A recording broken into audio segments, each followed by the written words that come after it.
Salut les sous-gamers, ici Benzaï et on est à Japan Expo pour chercher, dénicher des bons petits collecteurs ou des bonnes affaires ou peut-être même des arnaques ultimes. Donc on va voir ça, on va les juger, on va passer tout ça au peigne fin, on va les voir du côté de Comic Con, c'est là où il y a les plus gros collecteurs jeux vidéo. Allez hop, c'est parti!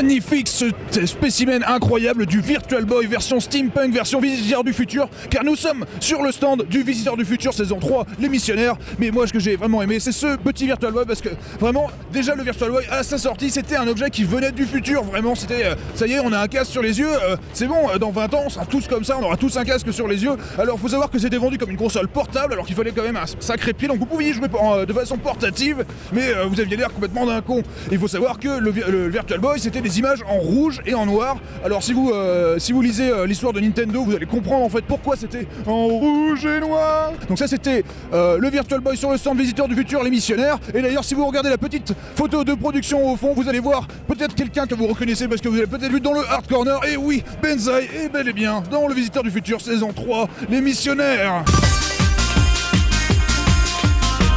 Alors on enchaîne avec un stand rétro gaming sur la Comic Con parce qu'on se dit ah ça y est c'est la Comic Con, on a un stand rétro gaming, on va pas se faire arnaquer car là on va avoir affaire à des puristes. Eh bien en fait non, écoutez-moi bien les petits amis, parce que en fait ici on peut se faire arnaquer. Vous savez, vous avez peut-être vu dans un gros bac à solde dans les Carrefour, les géants, les machins, les Auchan, les Leclerc, donc les grandes surfaces. Vous savez ces petites Mega Drive avec 20 jeux inclus dedans et même peut-être certains avec des ports de cartes SD pour jouer sur des ROM, moyennant que vous ayez des cartouches bien sûr parce que l'émulation est illégale si vous n'avez pas les cartouches. Et donc du coup, ici, ils se permettent de vendre. Donc vous savez, c'est donc ces petites Mega Drive qui se trouvent à peu près à 10, 15, voire 20 € en solde dans toutes les bonnes boucheries. Et bien là, ils la vendent à 40 € en loose avec 100 le cache-pile. Et ils se permettent même d'écrire console Sega rare. Alors tout de suite on arrive sur le stand Padawan qui sont d'ailleurs des petits jeunes, des vrais puristes, mais aussi surtout des petits jeunes, mais aussi des vrais puristes, mais surtout des petits jeunes. Et ils ont avec nous un modèle incroyable de Rob. Rob, qu'est-ce que c'est? C'est le Robot Operating Body. Et donc c'est ton copain robot qui fait des opérations aussi. Et donc vous voyez il a une petite toupie dans les mains. Et en fait cette petite toupie avec, qu'est-ce qu'il fait? Eh bien en fait c'est un robot de merde finalement parce qu'en fait il prend une toupie, il la pose sur un autre truc. Et en fait de toute façon vous branchez donc ce robot à votre NES, mais pas vraiment parce qu'en fait vous branchez ce robot à votre NES.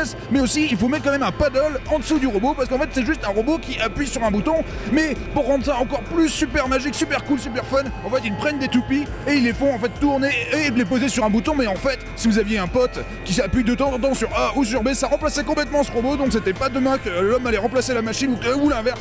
Et en fait Rob est là sur deux jeux, notamment Gyromite et un autre jeu que j'ai oublié et qui sont deux grosses merdes et qu'il faut quand même le dire, voilà.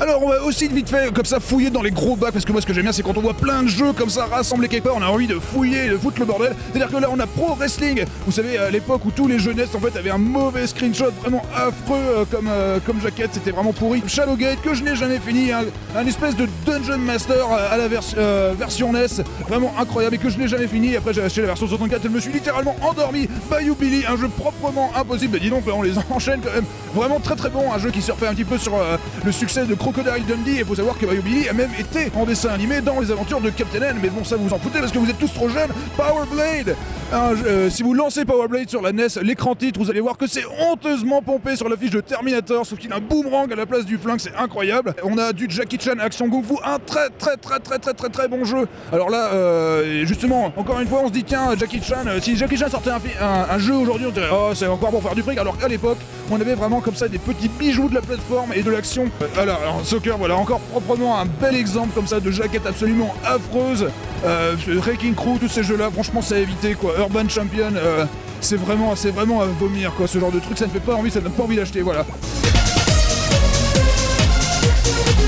Alors comme vous le savez peut-être, je suis un grand fan de Megaman et sur le stand de Pixel Love, mes petits amis, mes petits chéris, j'ai trouvé un truc qui a l'air vraiment super parce que quand j'ai vu la boîte, j'ai littéralement bavé. Regardez qu'est-ce que c'est. C'est une maquette de Protoman. Protoman, c'est qui? C'est le frère de Megaman, mais en fait non, c'est pas le frère de Megaman, c'est Megaman qui est le frère de Protoman parce que c'est Megaman le petit frère, parce que Protoman c'est le prototype de Megaman. Et ça on le savait à la fin de Megaman 3 quand à la fin il y avait Megaman qui courait comme ça là, vers l'horizon et puis à la fin en fait on voyait la fiche d'identité de Protoman et c'était en fait le frère de Megaman, et c'est pour ça qu'il le sauve à la fin. C'était dramatique, c'était incroyable et mine de rien en fait parce que j'ai des conneries mais bon je peux et vous dire en fait que bah oui c'était incroyable parce qu'avec très peu en fait une petite animation avec des sprites ils arrivaient vraiment à raconter une histoire et à la fin on se sentait mal pour le sacrifice de Protoman. Mais tout de suite on va regarder comme ça la maquette de Protoman, j'ai vraiment très envie de la regarder, ça a l'air super, on va regarder comme ça derrière la boîte. Non bah y a rien à voir, regardez ça, oh là là, il y a des belles images. Ça a l'air très cool, il a l'air presque vraiment une superbe taille, beaucoup de détails. Et mon dieu, mais qu'est-ce que c'est que ça? Regardez, c'est un truc éducatif, il faut le monter soi-même. Ah, c'est proprement le genre de truc que je déteste parce qu'en plus à chaque fois que tu essaies d'enlever des petits bouts de plastique, mais tu te retrouves avec un putain de caillot, tu peux pas enlever, alors tu l'enlèves un peu avec tes dents, tu te les pètes, et du coup faut aller chez le dentiste, ça coûte cher. Donc mon dieu, hop, on range ça, allez hop, merci Pixel Love, hop.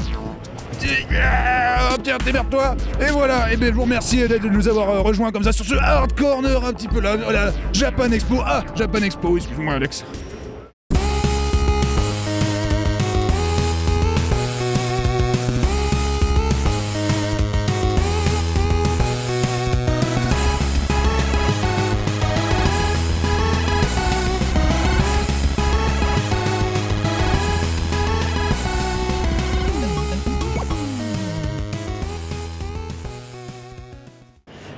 C'est vraiment à vomir quoi, ce genre de truc, ça ne fait pas envie, ça n'a pas envie d'acheter, voilà. Excellent.